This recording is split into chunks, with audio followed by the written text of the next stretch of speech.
Veuillez observer qu'il n'y a rien d'impersonnel dans le christianisme. Vous n'y trouverez pas des éléments impersonnels. Chaque aspect du christianisme est contenu dans une personne qui est Christ. Pour l'exprimer d'une autre manière, notre patience n'est pas une chose, c'est une personne. Notre sanctification n'est pas une expérience, mais un homme.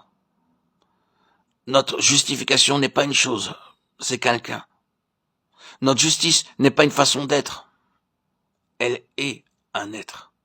Lorsque nous sommes rachetés et délivrés, nous ne recevons pas tel ou tel aspect de ces choses, car notre rédemption et notre délivrance sont vivantes.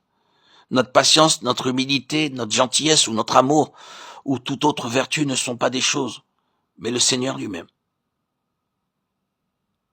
Le christianisme est vraiment cela. Dans la vie des croyants aujourd'hui, Christ est déjà tout, et il n'est pas nécessaire de l'espérer pour un futur lointain. Certains pourront se demander comment nous pouvons affirmer que Christ est tout. Permettez-moi de vous dire que si vous connaissez réellement le christianisme vivant, vous n'aurez aucune difficulté pour reconnaître que Christ est tout. Non pas qu'il donne tout, mais qu'il est tout. Maintenant, il y a peut-être une question qui s'élève.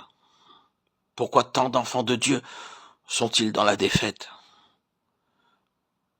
Cela vient du fait qu'ils s'attendent à recevoir de Dieu un don au lieu de Christ lui-même. Ils s'attendent à recevoir de Dieu des choses fragmentaires.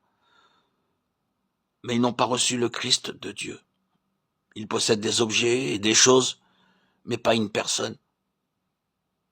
Je me demande dans quelle mesure nos yeux sont ouverts à cet égard.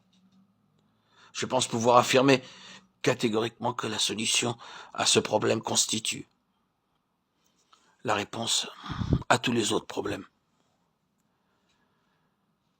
Quand nous avons été sauvés, nous avons entendu la parole de Dieu déclarer, car Dieu a tant aimé le monde qu'il a donné son Fils unique, afin que quiconque croit en lui ne périsse point, mais qu'il ait la vie éternelle.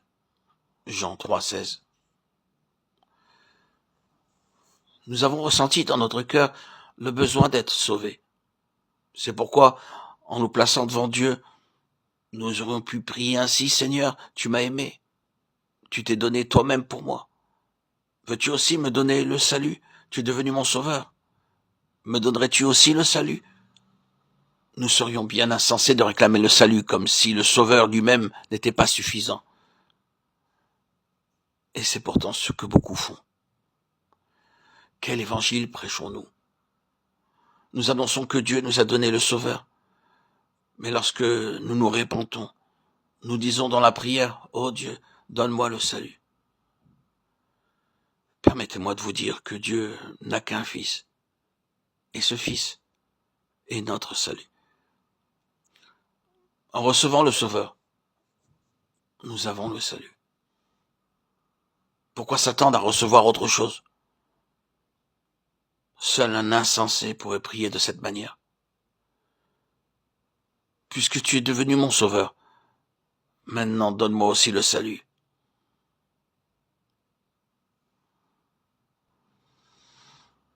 Quelle incohérence!